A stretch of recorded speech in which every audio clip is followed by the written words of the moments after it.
Bonjour à tous et bienvenue dans cette vidéo s'inscrivant dans le chapitre de sociologie « Quels liens sociaux dans une société où s'affirme le primat de l'individu ?» Cette vidéo s'intitule « Sur quoi repose la cohésion sociale ?»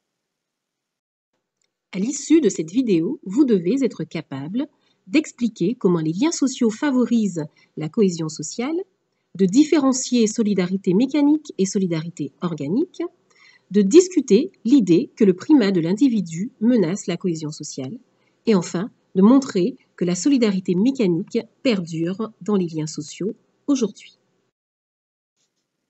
Interrogeons-nous tout d'abord sur la manière dont les liens sociaux favorisent la cohésion sociale.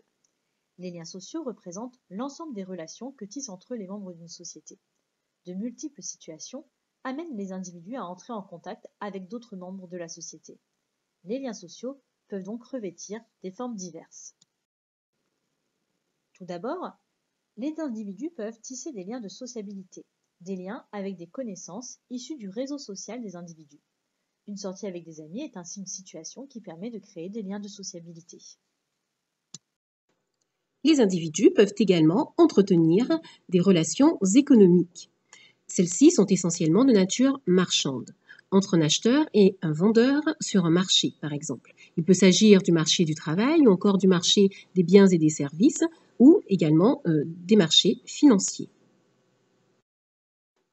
Poursuivons avec les liens politiques reliant les individus à la société dans son ensemble, dans le cadre de la construction ou de l'amélioration du vivre ensemble.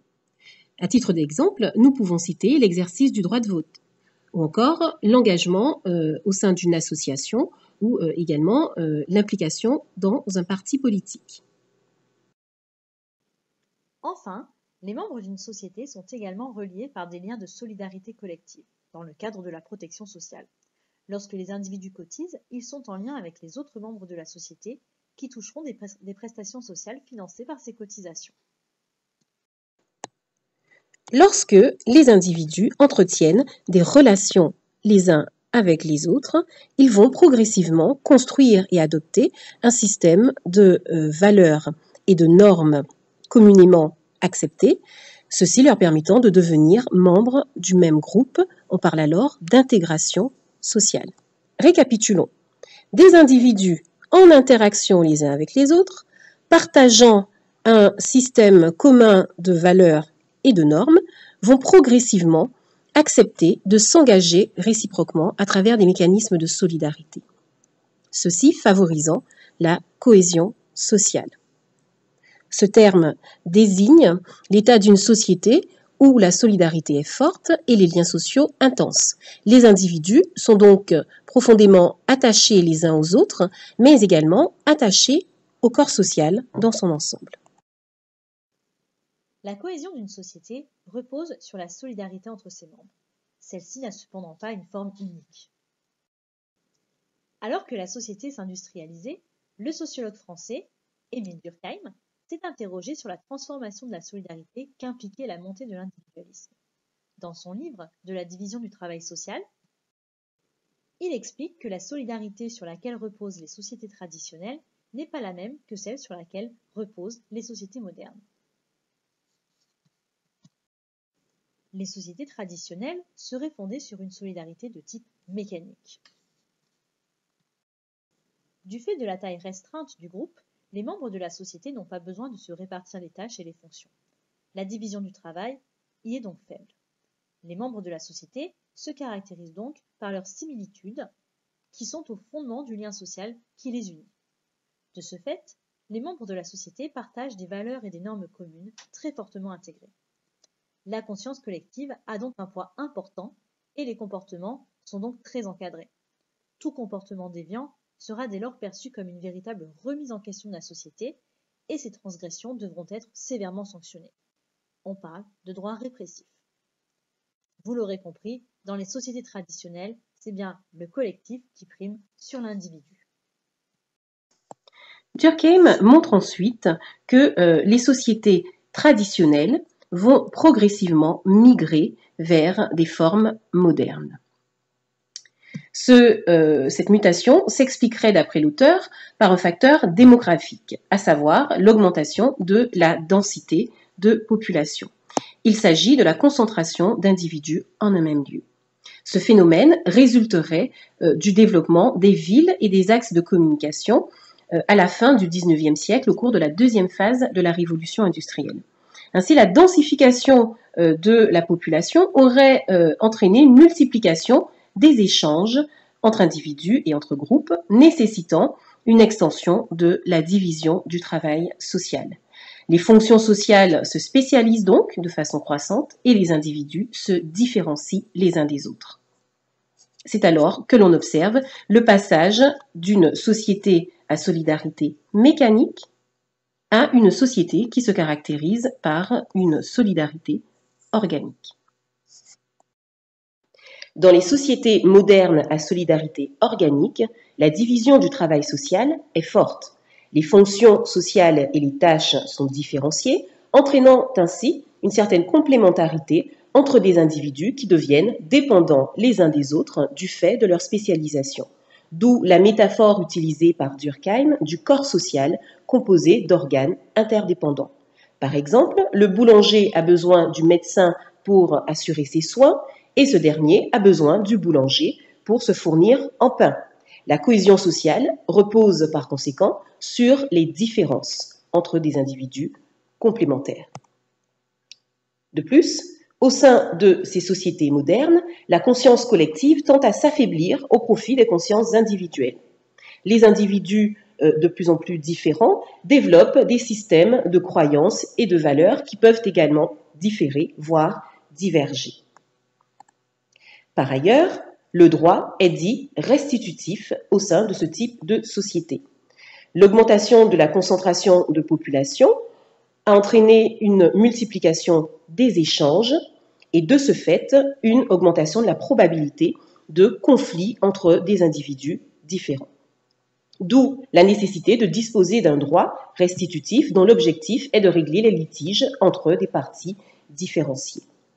Il s'agit d'un droit de réparation qui n'a plus grand-chose à voir avec la conscience collective qui, rappelons-le, s'est considérablement amoindrie. À titre d'exemple, nous pouvons citer le droit commercial qui règle les différends entre commerçants. Enfin, nous pouvons conclure en disant que dans les sociétés à solidarité organique, l'individu prime sur le collectif. En effet, l'affaiblissement de la conscience collective rend possible une émancipation de l'individu à l'égard de son groupe et des contraintes que lui impose celui-ci. C'est la montée de l'individualisme ou encore processus d'individuation pour utiliser l'expression de Durkheim.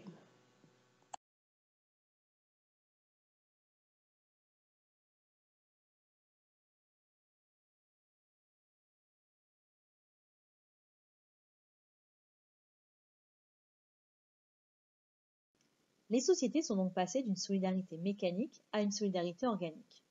Au sein de cette solidarité organique, l'accent est porté sur les différences entre les individus, sur leur autonomie vis-à-vis du collectif, leurs aspirations et intérêts particuliers.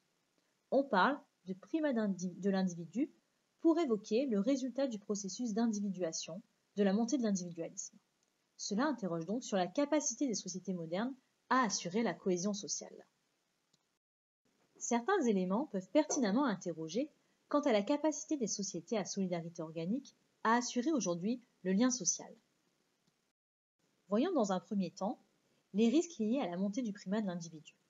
Avec la valorisation des libertés individuelles et des intérêts particuliers, on peut se demander si les liens sociaux au fondement de la cohésion sociale ne se trouveraient pas affaiblis, s'il n'y aurait pas moins de liens sociaux du fait d'un repli des individus sur eux-mêmes. Cette question est délicate.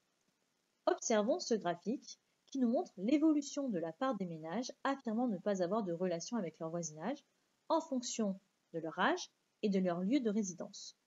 Dans un premier temps, on s'aperçoit que plus on est jeune et plus la part de ceux qui n'ont pas de relation de voisinage est forte.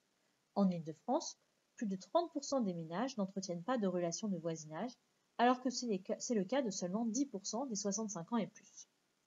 Cependant, il n'est pas certain que cette baisse des liens de sociabilité puisse être mise sur le compte de la montée de l'individualisme qui toucherait de plus en plus les individus des jeunes générations. En effet, on pourrait se retrouver devant un effet d'âge.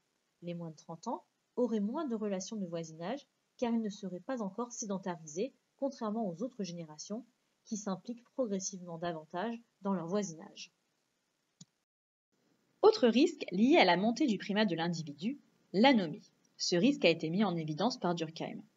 Alors qu'au sein de la solidarité mécanique, les individus se définissaient par des identités collectives fortes, Durkheim craignait que l'affaiblissement de ces identités collectives ne conduise à une situation d'anomie, c'est-à-dire un dérèglement social qui provient de l'assouplissement des normes et valeurs de la société.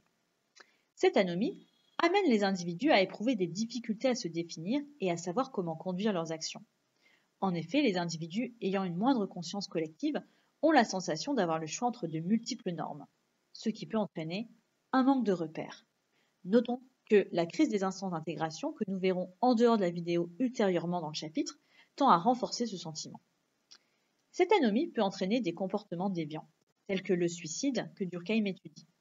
Le suicide résulterait de l'anomie, car il serait plus répandu chez les individus les moins intégrés socialement. Donnons en exemple les personnes divorcées. D'autres signaux d'anomie sont visibles dans la société, comme la montée des atteintes aux personnes par exemple.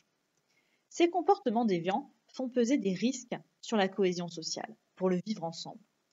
En effet, ces comportements sont des manifestations de rupture avec les normes et valeurs sur lesquelles repose la cohésion sociale.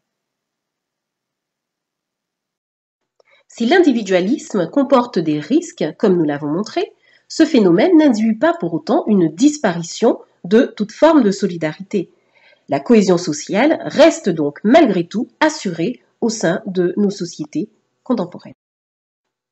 En effet, on observe aujourd'hui de nombreuses expressions de la solidarité. À titre d'exemple, l'entraide, qui est une manifestation de la solidarité, demeure encore très importante au sein de notre société, et ce, malgré le développement de l'État-providence. Celle-ci peut prendre diverses formes, elle peut être matérielle, financière ou encore morale. Elle s'exprime dans différentes formes de sociabilité, sociabilité familiale, amicale ou encore de voisinage.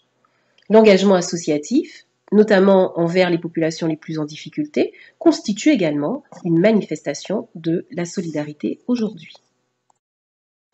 En outre, la solidarité repose sur différents fondements. On peut par exemple s'entraider parce qu'on a besoin les uns des autres, parce que nous sommes complémentaires, ce qui renvoie ici à de la solidarité organique. Mais la solidarité peut également reposer sur le partage de croyances et de valeurs communes. Nous pouvons donc constater au sein de notre société une coexistence des deux formes de solidarité organique et mécanique. Bien que la solidarité organique domine, il existe encore de nombreuses expressions de solidarité mécanique. Enfin, nous terminerons en indiquant que certains individus peuvent faire preuve de solidarité par altruisme. Le don de soi, de façon désintéressée, continue de demeurer une valeur importante au sein de nos sociétés.